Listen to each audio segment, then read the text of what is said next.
Assalamu alaikum viewers, this is Sarfraz Karni from Pegham-e-Haqq. Today we are joined by Leslie from Malaysia. He's a Quranic researcher. He has done a lot of research in Quran and he has written many books also available on Amazon. Assalamu alaikum brother, how are you? Walaikum salam. I'm excellent. Thank you, brother Sarfraz. Good to see you. Good to see you. Thanks for joining us. Brother Leslie, I want you to please share your journey about your research and how you come to Quran and have written so many books. It's unbelievable. I want you to please share your journey with our audience. Go ahead. Yeah, thank you, brother Sarfraz. A'udhu billahi minash shaitanir rajim. Bismillahir rahmanir rahim. May Allah guide us to say only that which is pleasing to Him, and may Allah guide us not to say anything that is not pleasing to Him. May Allah guide us and grant us wisdom and knowledge and protect us from the evil shaitan. So, brother Sarfraz, thank you for this opportunity to speak out on this issue. Perhaps I can begin by simply mentioning, yes, there are about 50 titles on Amazon that I have, but I would like to point out that how this happened was that I have basically been in a process of converting my academic papers into small books. So most of them are not that long, although there are a few, 3 or 4 bigger titles. So that's how it's happened. And I continue that process, of converting my academic papers into books and then posting them, displaying them on Amazon.com. But to come back to, the story of how this all arose, I was actually born in Eastern Europe, in Czechoslovakia in the 50s. And we migrated so I grew up under communism. We migrated to Canada in 1968. I had my higher education there as well as my high school. I used to be associated with a group in Canada at the graduate level that are known in the US as the Straussians. They are the followers of Leo Strauss. Right. And I was kind of intrigued by that approach, and I remained with them for a number of years. But later on, I moved away from this particular perspective or worldview because I felt that they postulated a very sharp distinction between reason and revelation, and I had some issues with that.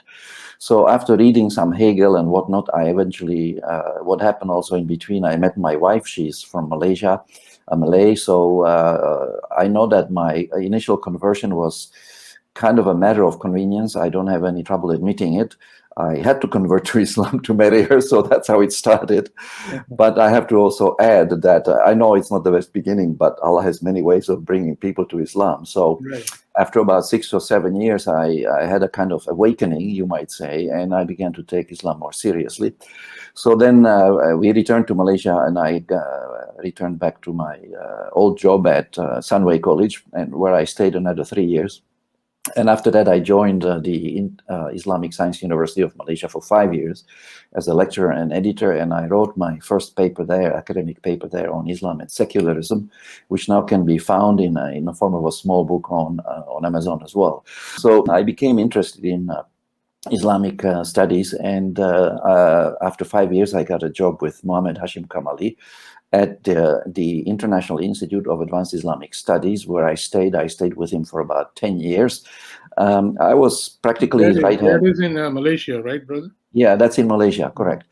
And so, the function of the institute was basically to spearhead the reform or renewal, so to speak, of the Islamic civilization, based on a book by the then Prime Minister Tun Abdullah Haji Ahmad Badawi, who wanted this institute to carry on a kind of renewal of the Islamic civilization based on the most recent research and taking a fresh approach to the issues, in Islamic studies, everything including, tafsir, interpretation, fiqh or jurisprudence, and even politics and the arts. So we had quite a broad spectrum of objectives. But after about some years at the Institute, I began to encounter certain questions towards the end of my stay there, which I felt perhaps could merited greater attention than we have been paying attention to it at the Institute. And one of them was the relationship between the Quran and Sunnah, which I believe is one of the most challenging topics facing the Muslims today, because as a number of people have pointed out, including Mahmoud Shahrur, I believe, although I know this from secondary sources, he claims that essentially what has transpired in Muslim history is that the Sunnah somehow eclipsed the Quran. The tradition or the Hadith somehow became more prominent and even obscured some of the message, if not even distorted some of the teachings of the Quran. So we really need to get... Correct. Yeah. So, and by the way, he is supported in his view also by Taha Jabir al-Wani, who was an Iraqi scholar and also Al-Azhar scholar whose books can be found on the IIIT website, the International Institute of Islamic Thought, based not far from you, I believe, in Herndon, Virginia, USA. Yeah, in Virginia, right. Yeah, so, and his books are now being translated into multiple languages. And I think he's one of the people in the forefront of, among those Sunni scholars, I should add, because he is not a Quran-only person. But if you read his latest book called Reviving the Balance, he almost sounds like a Quranist, quite frankly. But he's pointing out the problems, that have developed in a Muslim thinking about this relationship between Quran and Sunnah. And specifically, he highlights this equality of the Quran and Sunnah as something very problematic. He cites the hadith according to which the Prophet allegedly said that he was given two things, the Quran and something equal to it, which was the hadith. This quotation can also be found on the official website of Saudi Arabia. So he said that when this principle was adopted by the Muslim ulama, he said tragedy struck. He called it a tragedy because, and I agree with that, because what has happened here is actually that was the second of 6 stages of changes that I have later detected myself in Muslim history. And but I will come to it soon. I just wanted to highlight that this was the big issue that I encountered at the institute, and I felt that as we were not, it was not addressed sufficiently with a sufficient, perhaps, degree of focus and intensity. I began to get some ideas, and I felt I had to write it down because they seemed to be so compelling. And in fact, the word eclipse also occurred to me. So, quite apart from the writing of Shahrur, I realized later that he used exactly the same word as I did in my first paper on this issue. And that was a paper, I think that one has also been turned into a small book. It's on Amazon, How Tradition Eclipsed Revelation in Islam. And that was the beginning of this new series of papers that begin to take a more critical perspective on the traditional interpretation of Islam. And in some ways it departs a little bit. It's a little bit bolder kind of research than I have been doing up until then at the Institute, where of course we try to remain within the parameters of mainstream Islam, while at the same time trying to initiate and engage in a reform. Now, that is a fine balancing act, and it's not easy to do, because there are so many stakeholders, as you know, and many people before, like Fazlur Rahman and Muhammad Abdu, have encountered challenges in trying to bring fresh perspectives to the Muslims' understanding of Islam. Fazlur Rahman, for example, was chased out of Pakistan, basically, and by the conservative circles, and alhamdulillah, he got a job at the University of Chicago, where he did some research. And Muhammad Abdu's reforms at Al-Azhar University were, I think, overturned after he left, and the conservatives went back to, as it were, business as usual. So, but that was the first paper that I wrote on this subject of the relationship between the Quran and Sunnah. And from there, it started to develop further. It seems to happen to me that whenever I write a paper, a few days before I finish the paper, I already have an idea for the second paper. For some reason, new questions arise, and I feel, well, now I have to address those questions as well, because clearly my work will be incomplete unless I address that as well. And I had a similar experience when I was writing about Islamic finance and economics. It's really amazing. It's like a chain almost, I guess a chain of argument. Every paper, you settle something in every paper, but then new questions arise, and then you feel, well, I have to follow up on this. I cannot just leave it hanging like that. So I had a similar experience with the paper on the eclipse of revelation or the Quran by tradition or the Hadith. So I began to work my way both forward and backwards, and I realized that there were more stages in this entire process. And so how do I put this? Do I go forward first or do I go backwards first? Let me go forward first. So after realizing that there was an eclipse, of revelation by tradition, that was, I believe, the third stage. I realized that it didn't stop this development, the elevation of tradition, the growing in prestige of the hadith did not stop simply by eclipsing revelation, a process or a development, by the way, which is summed up in a very well-known saying among the fuqaha, and the saying is that the Sunnah judges the Quran. The Arabic expression is as-Sunnah qadiya ala Quran. And in fact, I remember hearing this expression one time while I was still at the university, Islamic Science University of Malaysia, from one of my colleagues. And I was quite stunned when I heard that. I was so stunned that I really didn't know what to do or what to say. I wanted to object, but something inside me was telling me, oh, Brother Abdul Karim, that's my Muslim name. Keep quiet, don't make a fool out of yourself. Maybe you didn't hear him correctly. You are the new kid on the block here. So keep quiet and so on. So I did keep quiet for some time after that, but the question kept nagging at me.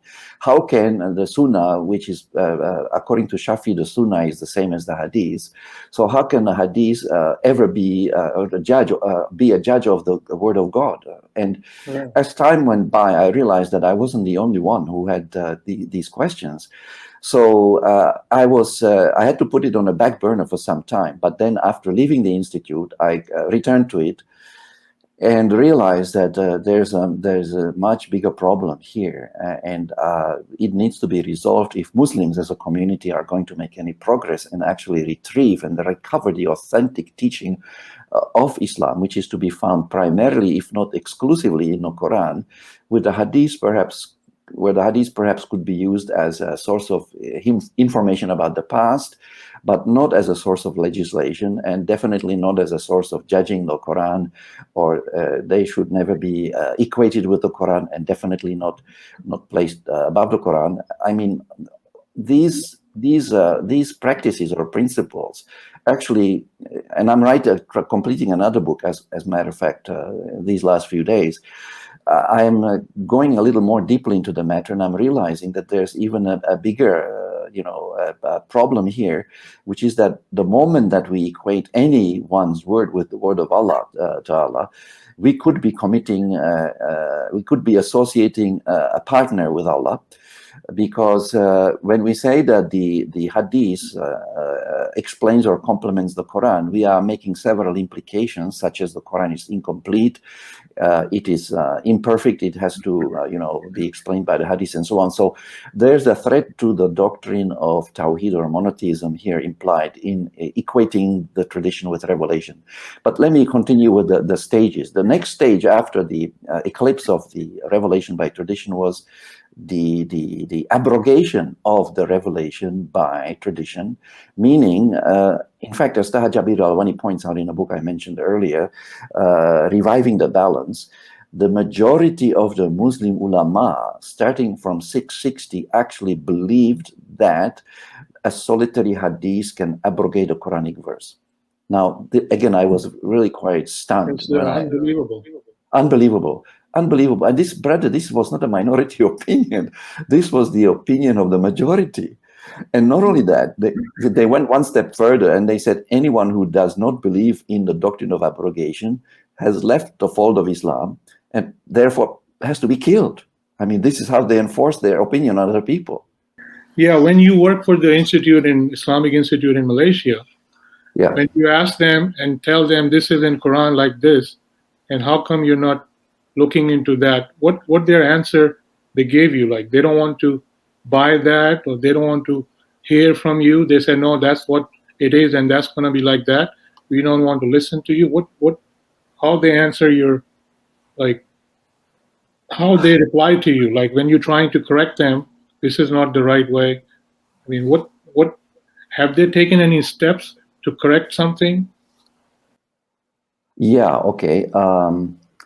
Okay, let me maybe relate an incident that happened at one time.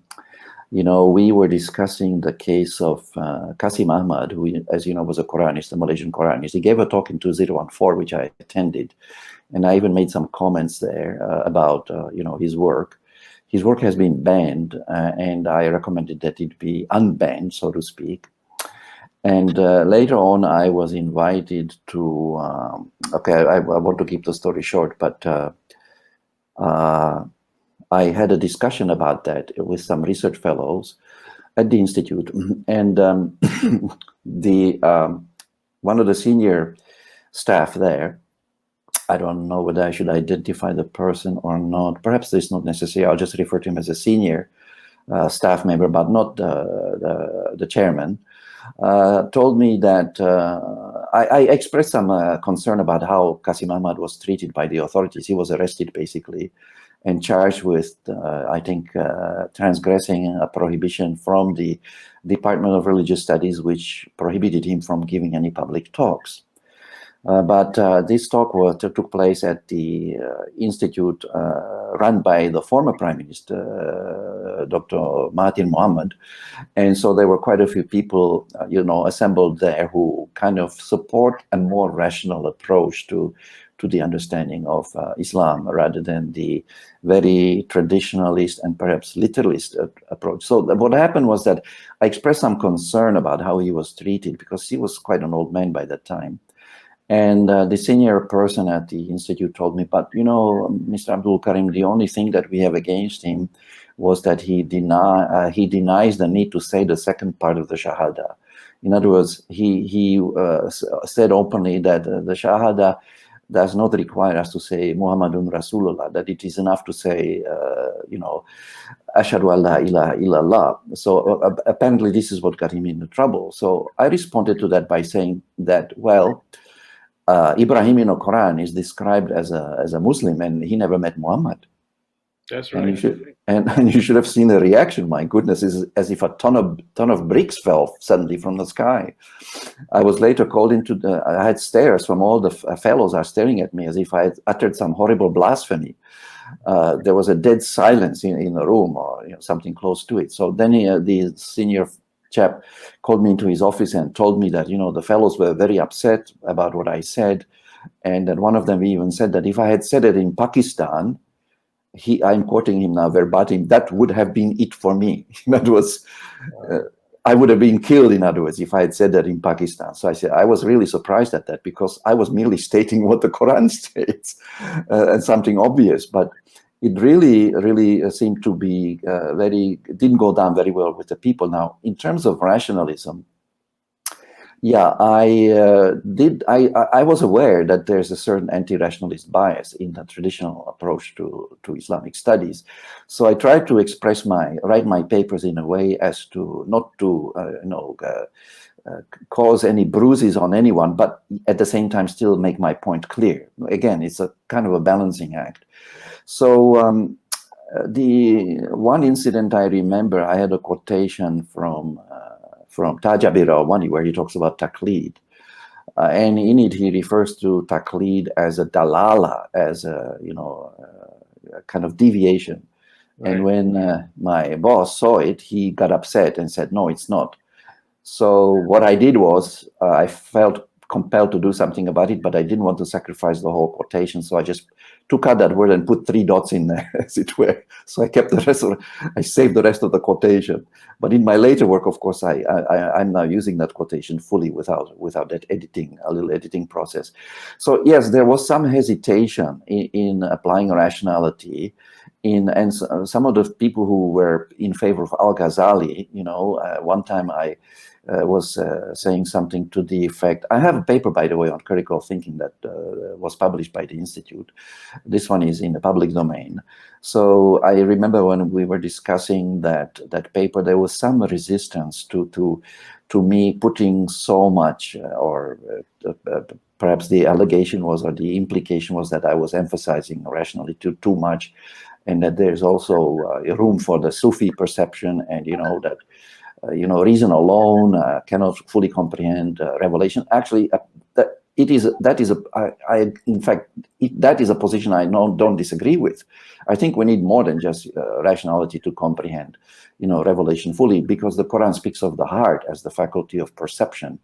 And I kind of think of the heart as a combination of intellection and intuition as well. There's some role for intuition here as well. Right. So yeah, but apart from that, I do not recall any major incidents where I ran into difficulty in taking a more rational approach. I think, broadly speaking, the chairman of the institute kind of supported that approach, but again, cautiously, because I remember there was a time that we were accused of promoting pluralism. And he was in fact called by the religious department to answer some questions.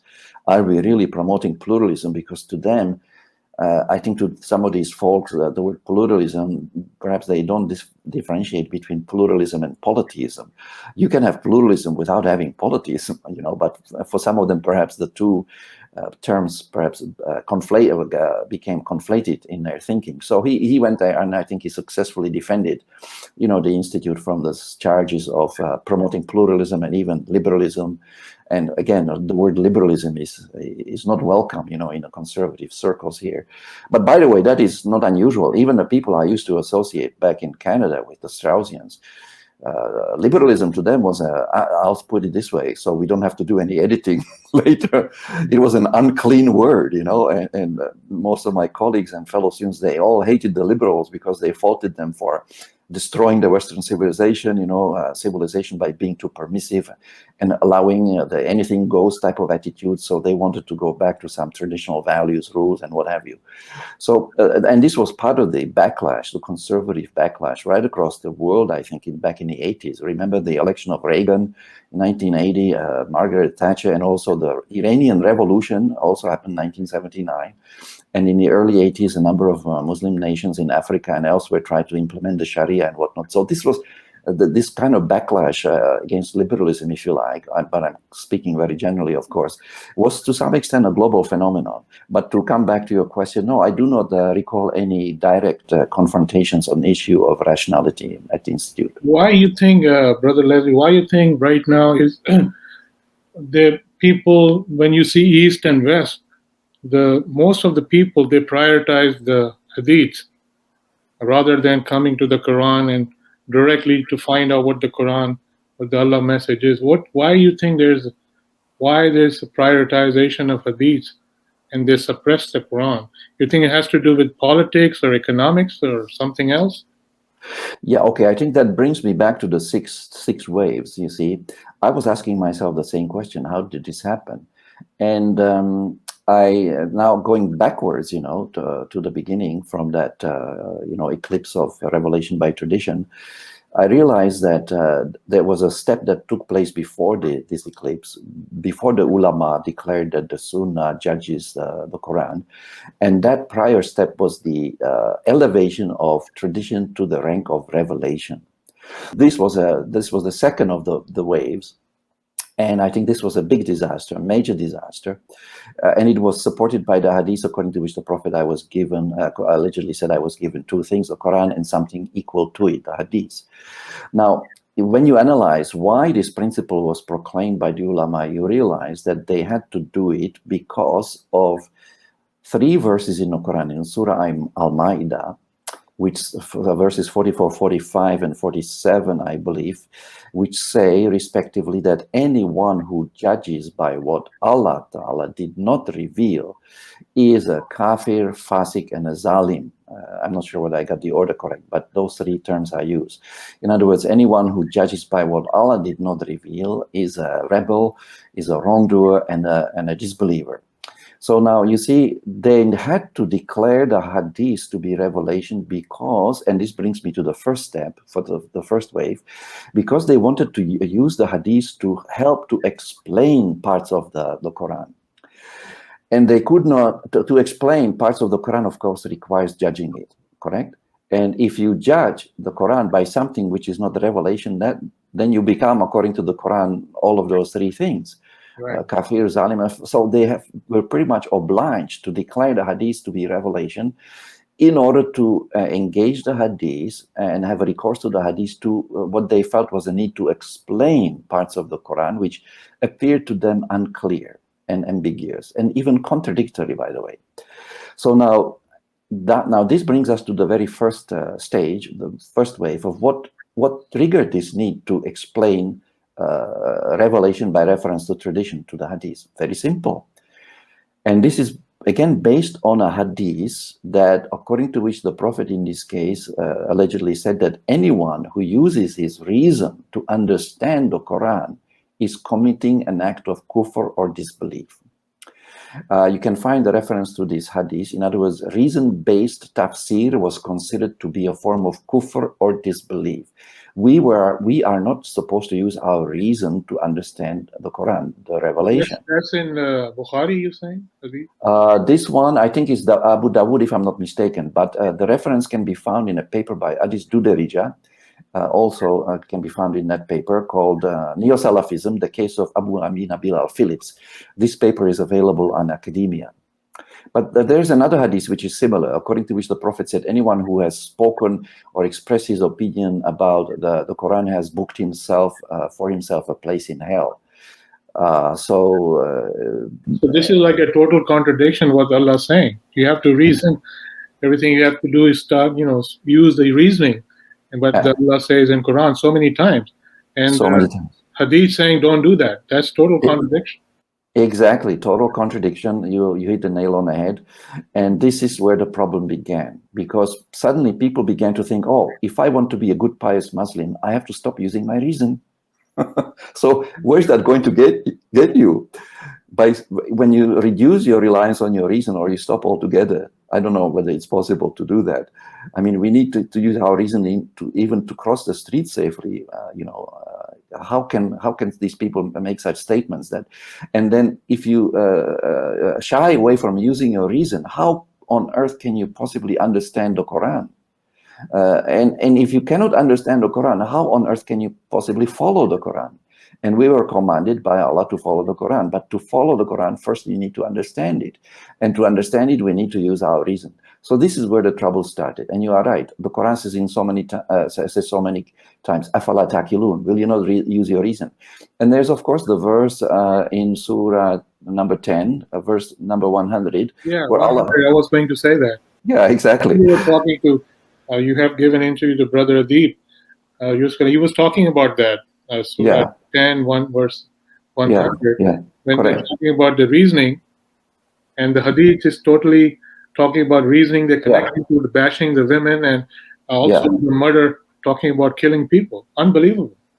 I know. And, when you look at it this way, you are wondering the acceptance and proliferation, the acceptance of hadith and it becoming widespread. It kind of contributed, if you want to use a stronger term, it could be interpreted as an effort, as a kind of a process of dumbing down an entire civilization. My goodness, how could these ulama, do this? But there is an explanation. You see, when the Quran was revealed, and not long after the demise of the Prophet, two camps emerged here. One was the Ahlul al-Ra'i, the people of opinion, or the rationalists, and the other camp was the Ahlul Hadith, the traditionists, and a conflict developed between them as to which is better to, how do we understand the Quran? Do we understand it primarily through the use of our reason, as the rationalists argued, and later the Mu'tazilites, or do we do it by relying on traditions, the Hadith? So now, these changes happened at two levels. One was the conceptual level that we have been talking about so far, but these changes were also reflected at the political level, interestingly.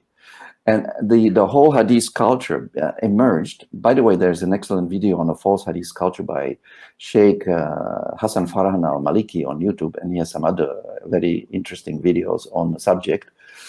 He doesn't reject the hadith altogether, but he does point out that something very serious developed, in Islamic history, such as when people place the hadith, let's say, on apostasy and prioritize it over the Quranic teaching on apostasy, in the case of this death penalty for apostasy. But anyway, so there was a political event that happened. The traditionists carried the day, but how did they carry the day? Since they didn't believe in argumentation or reason, what method was used in order to suppress the rationalists?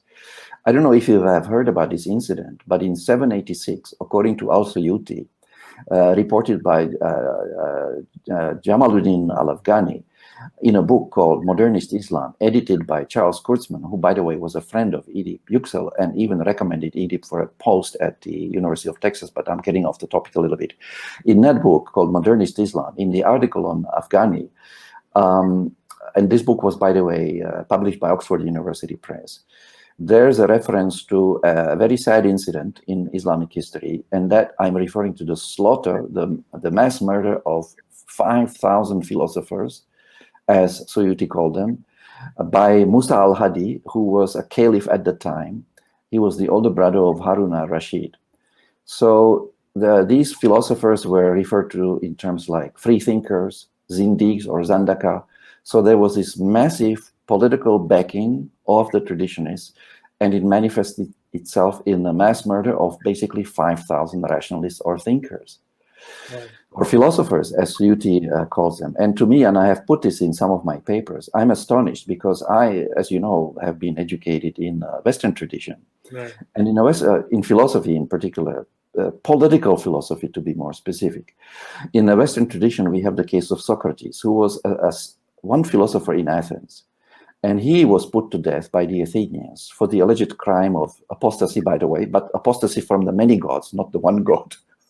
So in a sense, he had kind of helped to pave the way for the arrival of monotheism and for corrupting the young people. Now, what happened after the death of Socrates? There was a huge outcry. There was a huge outrage, and you can still hear the echoes of this outrage and this dismay at the death of this just man whose main sin was that he went around the city and trying to encourage young people to become better human beings. So this outrage has carried on for 2 millennia in the Western world, and people are still talking about the unjust death of Socrates in the halls of the highest establishments of learning in the best universities. Now, let me ask you, brother, how many Muslim universities are talking about the death of 5,000 philosophers? People don't even know about this. Exactly. Instead, people are reminded of the so-called Mihna or Inquisition, which the rationalists engaged in, and which I agree was reprehensible and they shouldn't have done it. But there's no comparison between the Mihna, where yes, some people even died, but there were like, it does not compare with the deaths of 5,000 philosophers, So, yeah, I was thinking, where is the outrage? Where's the I don't perceive any. Most traditionally minded ulama don't even, like you said, don't even mention this event. So that was how reason or rationality was repressed in the Muslim world at the beginning, through political means. And by the way, perhaps I can add a footnote to this. In the Western world, something similar happened 1,000 years later. You probably heard of the so-called Reign of Terror by the Jacobins during the French Revolution, the dawn of the age of reason known as the Enlightenment. The Reign of Terror was resulted in a slaughter of 16,000 people at the guillotine. And these 16,000 people who were beheaded at the guillotine had one thing in common, and that was that they supported tradition, monarchy, the king, and that's why they were killed. So you see an interesting comparison here. In both parts of the world, you had this tension between reason and revelation, or in the Muslim world, perhaps we should say between reason and tradition. But even in the Western world, revelation was blended with tradition. So you had this tension or conflict, if you like, even between reason, rationalism, and traditionalism in both places. But in the Western world, this conflict was resolved, again, through brutal means and measures, the reign of terror, as we call it, and the death of 16,000 supporters of tradition. This conflict or tension was a result in favor of reason, through very bad means, of course. But yes, this is when Europe embraced rationalism and sidelined religion and said, okay, we need a secular state, and we cannot allow the people to mix religion with politics. And we can see echoes of this even today, where many people in France, for example, the same place where the reign of terror took place in 1792, I believe. The same place, people are objecting against Muslims even wearing tokens of religious affiliation. But that's another story. Let's put that in a footnote, so to speak. But in the Muslim world, this so-called tension between reason and tradition was resolved at that time in favor of tradition. So reason wins out in the West, tradition wins out in the Muslim world.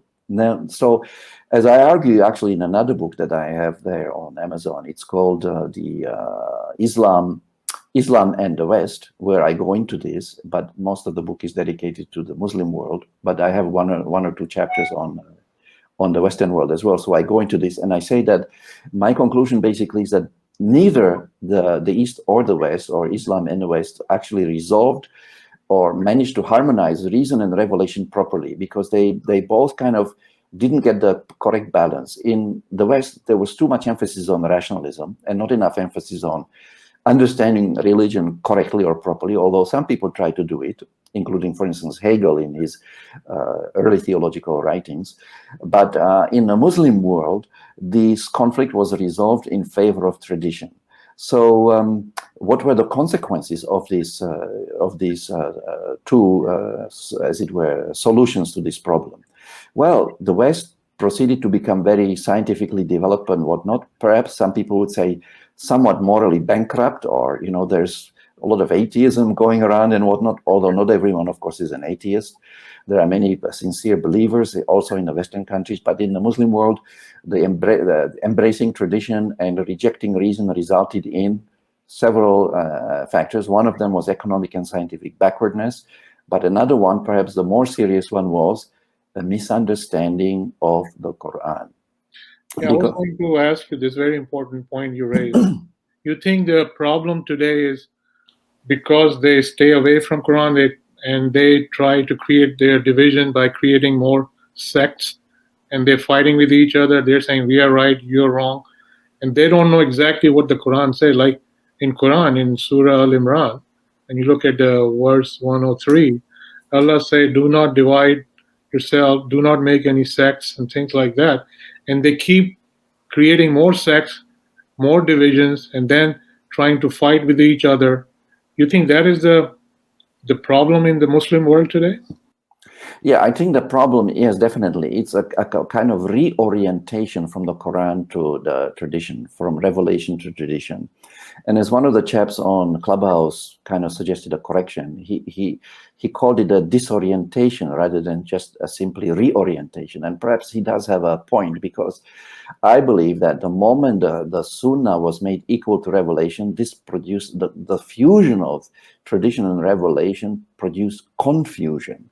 People don't seem to have the ability anymore, many of them I encountered, to differentiate between the words of God and the words of man. And in fact, they have actually not only elevated the words of man to be equal to the words of God, which was the second wave. Right. Yeah, but they have even went so far as to say that the words of men can, judge a revelation, to pronounce on the truth or falsity of the words of Allah. That was the third stage. And then they went even further by saying that the words of human beings can even cancel the words of God. That was the fourth stage. In other words, when the doctrine of abrogation was adopted. Now, perhaps I can mention that the fifth stage, since I'm on the fourth stage, the fifth stage was actually not just the abrogation of the Quranic verse by the tradition, but even its replacement by tradition. And this replacement of a Quranic verse, for example, the punishment specified for adultery in the Quran is 100 lashes after 4 witnesses testify, reliable witnesses testify. This punishment was replaced by a hadith which says that the proper punishment for adultery is stoning to death. So you can see another, corruption. Unbelievable, utterly unbelievable. And it didn't stop there. The last wave, as I argue in the book, was the corruption of the meaning of military jihad. As you know, the traditional explanation of jihad is that we have the minor jihad, the greater jihad. Self-defensive war is the minor jihad. And the Quran only allows war in self-defense. It does not allow any aggressive kind of war. But what the ulama have done, by inventing this notion of the so-called clash between the Darul Harb and Darul Islam, which sounds very similar, like the clash of civilizations that we have heard about from Samuel Huntington of Harvard University. The ulama alleged that the waging war by the people of the peace, notice the irony in the statement, we Muslims, the people of peace, are required, according to these ulama, to wage war. Right. And we are required to, this is a sixth pillar of Islam, they said. And the jihad is called jihad al-talab, offensive or aggressive war. And this war has to be waged against the people living outside of Darul Islam, the so-called abode of war, even when these people in the alleged war, abode of war, are not attacking the Muslims. Even when, unbelievable, exactly. So I rest my case. I mean, what happened? Some very serious misinterpretations happened here. Some very serious distortions. And how did it begin? It began with the repression of reason and reasoning. That led to a series of events, causes and effects that finally ended in what I call the politicization of Islam. Islam has become political to a significant degree, aided by various waves that I mentioned earlier, including, I should perhaps add, that the doctrine of abrogation did not apply only to the abrogation of revelation by tradition, but also to the abrogation of Quranic verses by another Quranic verse. And the most famous case is the alleged abrogation of the so-called peace verses. All 120 peace verses in the Quran were, according to the supporters of abrogation, abrogated by a solitary ayah, the so-called ayah as-saif, found in Surah number 9, verse number 5, the one that says, kill them wherever you find them, which is very frequently quoted completely out of context, and actually even misunderstood even by some of the Muslim ulama, which is really sad. And let me give you one example. Even someone like Sayyid Ramadan al-Bouti supported this doctrine of jihad al-talab, the doctrine of aggressive war. I was shocked when I read that statement by him, that this is actually still relevant. And I have even heard some brothers say on Clubhouse that they believe in this thing still to this day, and they give expression to this opinion right there in a public domain of the Clubhouse. Again, I'm shocked. I'm almost at a loss for words. Well, let me ask you, brother, very important, I think this is very important for our discussion today. Why, for example, is there Islamic Republic of whatever, let's say Pakistan or other Islamic Republic, when they see there's a problem with those hadiths, why the government official or their constitution or somebody who worked for the government come up and tells this is wrong, we're not going to implement this is wrong interpretation, Quran doesn't say that, we're not going to go for that. For example, the marriage thing, I shared the video with you, which is broadcast the whole world, about, they're selling their daughters in Afghanistan, and obviously they're going by those false hadith interpretation, child bride. And the government itself doesn't say it's wrong, you should not do this. And this thing is happening. They're selling, and they're saying that's fine. You can sell your 7-year-old, 8-year-old child to marry somebody, which is a totally wrong interpretation coming from fabricated hadiths. And they're saying nothing about it. The government not saying anything about it. Even the other nation, which is Islamic Republic, they're not coming and make a statement. Listen, this is wrong. We would not accept that. Why the people in the government do not come out and make a statement? I don't understand. Well, of course, they are scared to go against the majority. They are scared of being labeled anti-hadith. They are scared of being declared apostates. They are scared of being killed, because the moment you are declared as an apostate, you will be killed, or you can be killed, according to the ulama, by anybody. Any Tom, Dick, and Harry can take the law into his own hands. This is another travesty, and it happened to Rashad Khalifa, for example. And I understand in Bangladesh, there was one Qurani person who disappeared without a trace. I know that the Qurans were persecuted also in Egypt. Some of them had to escape to the United States, where they would not be. But even in the United States, we know that, as the fate of Rashad Khalifa shows us, people are not entirely safe from assassins, from misguided individuals. So people are scared to speak up for, they fear for their lives. And I remember there was a case in Pakistan where a top judge declared publicly that he believed that the Quran is a higher authority than the Sunnah. And guess what happened? He was sacked for saying that. This is a famous case. And so people are simply scared. I remember one time I wanted to make a sort of a critical comment about the hadith, and one of the research fellows who was in my presence just looked at me like this and something like, how dare you say that? And as if I had committed some major blasphemy by calling a certain hadith into question, you know. So it's people are scared, you know, to talk about it. That's one thing.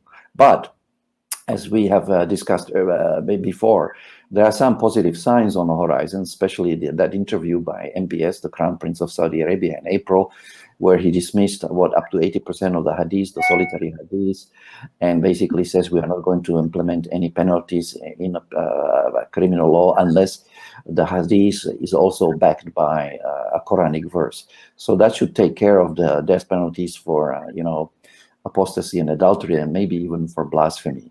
I mean, also the quality of the tafsir is very poor. I remember reading in my former boss's book called Hudud Law in Clanton, where he points out that Ibn Taymiyyah concluded that there's a death penalty. The Quran prescribes death penalty for blasphemy, and he refers to 6 verses in the Quran, and none of those verses even mention blasphemy, let alone the death penalty. So please help me out. What kind of tafsir is that? You know? Unbelievable. Yes. So when I mentioned this to Egypt, he told me, well, that's very common. They just make up things. You know, people just make up things, and they say it, and there's no support for it, no evidence in the Quran. So we need to return to the Quran, read it carefully, read it using our reason.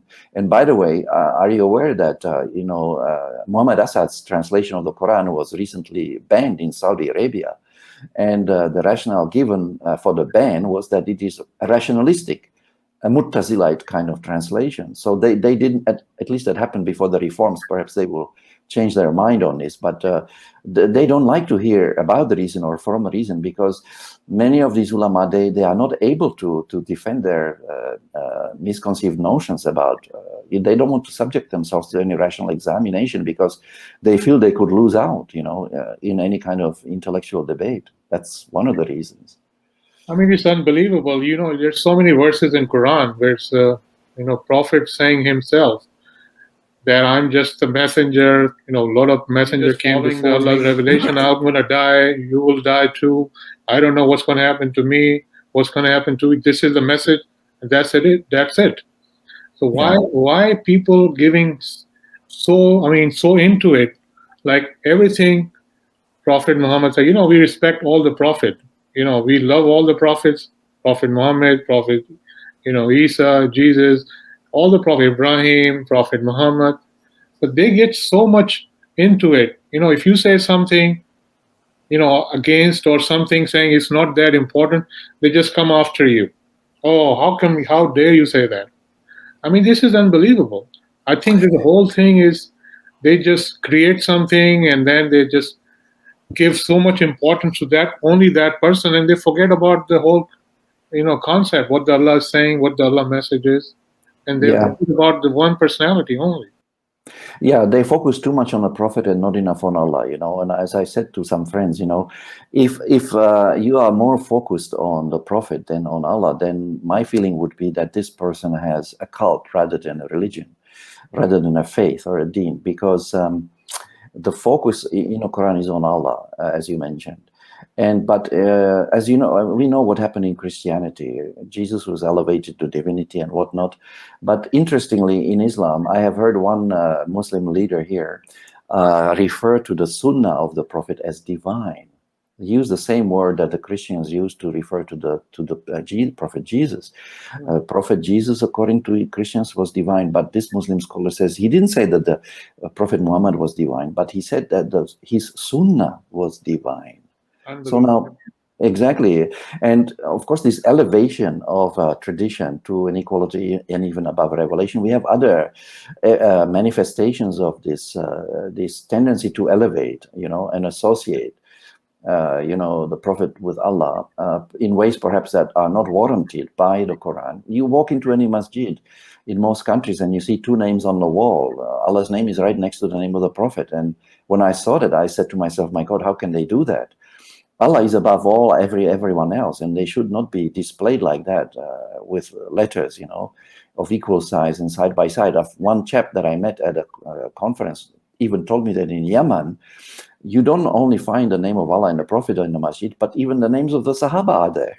So the group is getting bigger.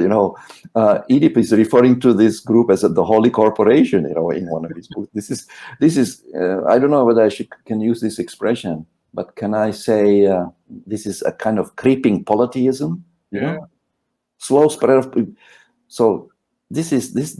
So people have become enchanted almost with the tradition of the Hadith.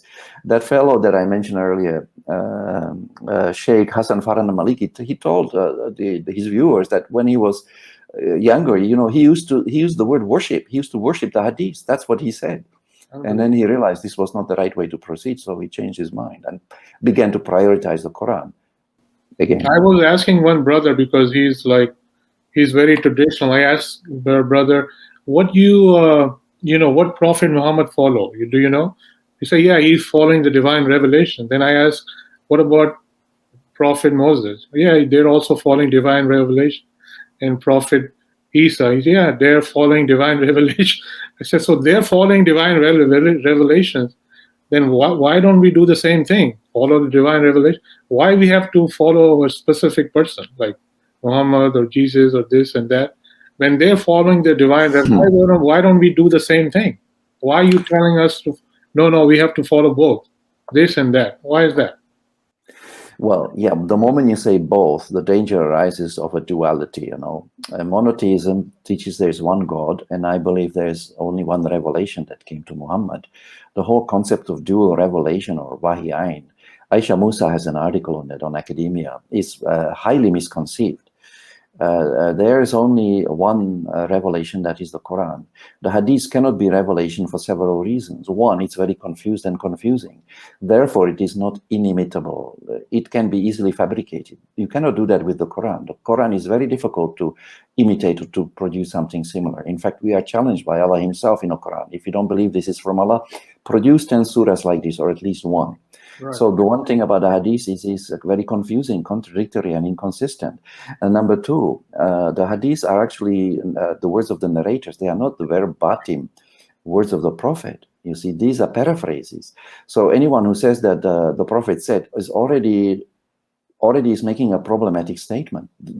Did the Prophet really say that, or is it the transmitter's words? Even the mainstream Muslim ulama agree that the vast majority of the hadith, if not all of the hadiths, are paraphrases, not the verbatim words of the Prophet. And perhaps I could add also, there's one hadith according to which the Prophet himself prohibited the writing of the hadith. This is well known. And finally, perhaps this should have been my first point. Allah himself prohibited adding to revelation in Surah 69, verses 44 to 46, where the Prophet himself is warned not to add anything in Allah's name. And if he did that, we would take him by his right hand and cut his artery. This is a very famous verse. So, and yet we are reminded by our Sunni brothers that we have to obey Allah and obey it. But when people who compiled the Hadith, Bukhari and all the other five, when they did that, didn't they actually, by compiling the Hadith, actually disobey both Allah and the Prophet? So how to deal with this? We have to teach the people, and I witness it practically every day on Clubhouse, where the people who support taking the Quran as the main, if not the only guidance in religious matters, constantly interacting with people who somehow want to save the Sunnah or preserve a special status. But when we reflect on even the Sunnah of the Prophet, what did the Prophet follow? He followed the revelation that came to him. He followed exactly what he was asked to follow, what he was commanded to follow. He didn't follow Bukhari or any of the others. Actually, he didn't even hear about Bukhari or all the others. So anyone who follows Bukhari or any of the others is following something that the Prophet did not follow and did not even know about.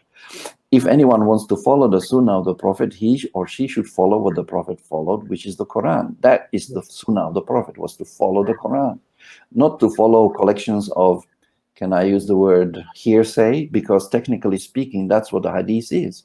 It's hearsay because it has been reported by so many different people. Right. And we cannot simply assume that the narration accurately reflects the Prophet's original words. Now, the problematic thing is now they're following the narrators. This is such an important figure for them in their life. Oh, this is the guy. We have to follow him. He said so many good things. That's it. We're not going to look at the Quran. We're not going to look anywhere else. This is our guy, narrator. We can follow him. Correct. And there's even a verse in the Quran which is where the Prophet will say on Judgment Day, "Oh my Lord, my people have abandoned this Quran," and that's exactly what is happening. So how do you reverse this? Very sad. Very sad. Yes, very sad. So what do you think? How you can resolve those issues? Well, research. Well, we have to interact, do things like what you are doing right now: interviews, talk about it, spread the word, write about it, publish about it, have clubhouse discussions about it. We have to kind of do like a sort of a da'wah, call people back to the Quran. But of course, we sometimes become objects of ridicule, derision. But of course, that happened to the Prophet himself, so that's nothing new. In fact, in a way, you are following the Sunnah of the Prophet when you are experiencing those two things, the negative things. But we have to be, I think, we have to be careful as to who we actually engage with. We cannot allow these people to disrupt this process of re-education. Actually, we need to actually re-educate the entire Muslim Ummah. Now, how many people is that? It's about 1.5 billion people. It's not a small job, but we have to start somewhere. Otherwise, Allah will hold us responsible. On Yawmul Qiyamah, He will say, "Okay, to me, Brother Abdul Karim, you had this knowledge. What did you do with it? Right. What do I say if I didn't do anything?" So, of course, I feel it's almost a bit like it's not that I want to write. I feel that I have to put it out. Otherwise, if I don't put it out, it remains like some kind of a burden on me. I feel, no, it has to be shared with the people. It has to go into the public domain.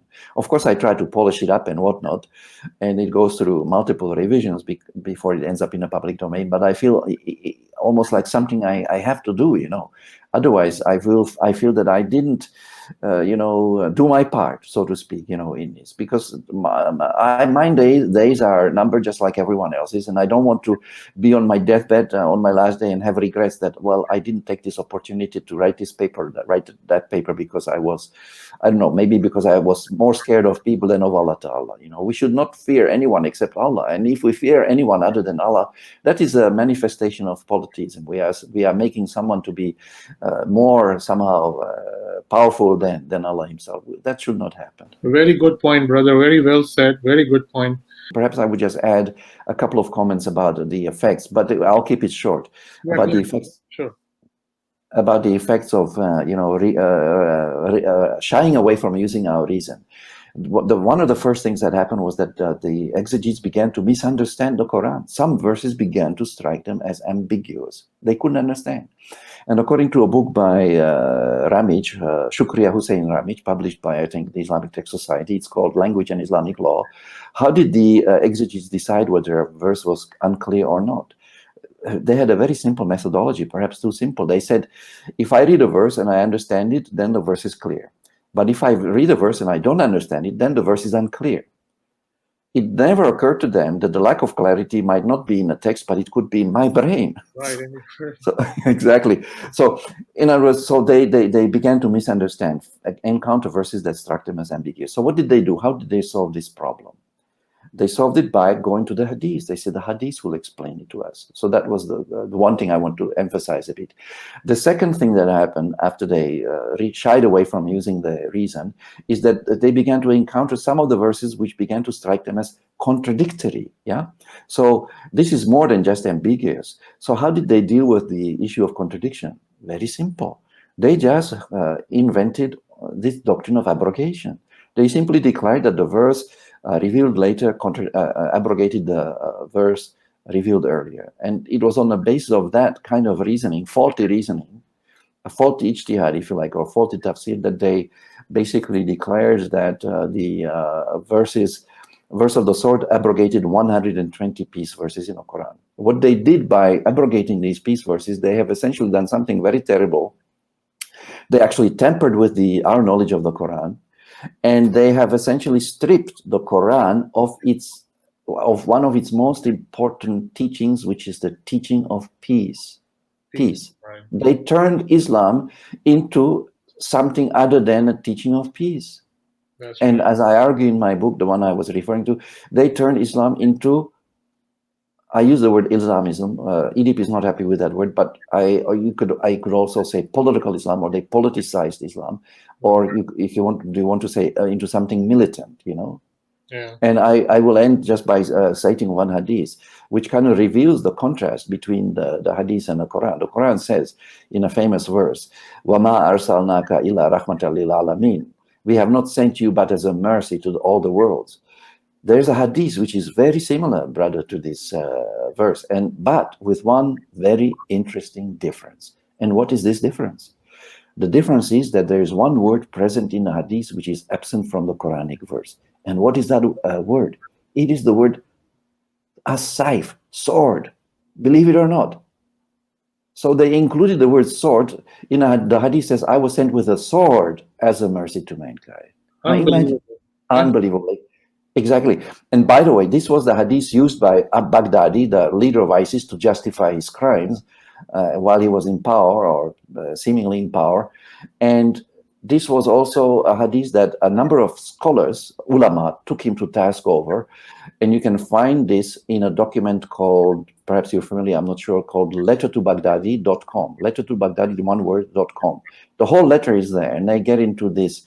They criticize him for using these hadiths. But even they stopped short of rejecting the hadith, and they merely declared that this hadith was relevant at that time, but not anymore. I think they could have gone further and say that that hadith was never relevant, whether now or at that time, because it clearly contradicts the teaching of peace of the Quran. So I'll land there. Thank you, brother. So let me ask you, because you also raised a good point here. Now, you see all the young generation right now, they are confused, they're fed up with all those fabricated hadiths, and they're saying that what's going on? You think Allah is going to have anything to do with this thing? When they look at those fabricated hadiths, they're so fed up, they're just relieving they're becoming atheists. You think that's the problem you see now? Of course it is a problem. It's a huge problem. I mean, it happened to Christianity. Many people left Christianity because of the illogical teachings. 3 equals 1. I mean, who in his right mind could accept that? And of course, many people are leaving Islam because these really unbelievably hadiths, like the monkeys are stoning another monkey for adultery, or there was the Prophet sent a death squad to kill a poetess, pregnant woman in her sleep because she wrote some unflattering poetry about him, or the hadiths where the Prophet gouged out somebody's eyes with hot iron. I mean, these hadiths give a very bad image to the Prophet. They're actually quite insulting. So, and how could anyone in his right mind believe this? So many people would like to dissociate themselves from this, and these hadiths are actually giving a very bad reputation to Islam, and of course are fueling Islamophobia and making people more hostile to Islam than would otherwise be the case. So we need to clean up this whole hadith issue, and perhaps have a new edition of the hadith that actually takes out all these hadiths which are contradictory to the Quran, which are illogical, which are against women, or which insult the Prophet in a way. I don't know whether there should be any other criteria added, but these should be the criteria to come up. And also it should be made clear that the hadith was never intended to be a basis for legislation. Maybe for a kind of consultation, certain practices and whatnot, but never as a source of legislation, and never ever as equal or even superior to the Quran. That is downright blasphemy and even polytheism, if you ask me. So it is happening, and we need to address that. Otherwise, more and more people will leave the religion. Yusuf al-Qaradawi interestingly said in one video on YouTube that if it were not for the hadith on apostasy, there would be no Islam today. I heard him say it with my own ears. Unbelievable. So all these people in the last 1,400 years remain Muslims because they were scared that they would be killed if they leave Islam. Is this the reason why we are Muslims? Because we are scared that we will be killed if we leave the religion? I mean, this was an incredibly shallow account of why Islam continues to, be very important to very many people.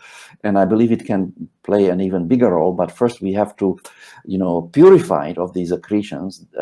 Nurcholish Majid in Indonesia called for the desacralization of tradition. So we have to purify the faith of these accretions, but we have to be careful so we do not throw out the baby with the bathwater, so to speak. We need to retain the Quran, what is important, but anything that is, amounts to some kind of contamination or corruption, that should be set aside. But correct me if I'm wrong, brother. Oh, thank you, brother. Thanks for very well said. I think so. In the end, I ask all my guests to please give a message. What do you think is important right now at the current situation? What's going on in the world? What do you think is important for our audience? Can you share your last message with our audience? Yeah, I would say that please give the people who are promoting the Quran approach a chance, listen to their arguments, and reflect very carefully about your own beliefs, because on Yawmul Qiyamah, on Judgment Day, you will have nobody there to help you. You will have to explain what you did and why you do it. It is better to be cautious, to be proactive, and to make sure that our own belief system is clean and pure, so that we can appear in front of Allah and not have anything to regret or to be ashamed of. That would be my message. Thank you, brother. Thank you, brother, for your time. Thank you, audience. Our time is ending right now for this show. Please take care of yourself, your family, your neighbors. Please, again, I said always, please learn and try to understand Quran every single day. Thank you. Assalamu alaikum. Assalamu alaikum, brother. Wa alaikum salam. And thank you too, brother. Thank you. Thank you. Salam.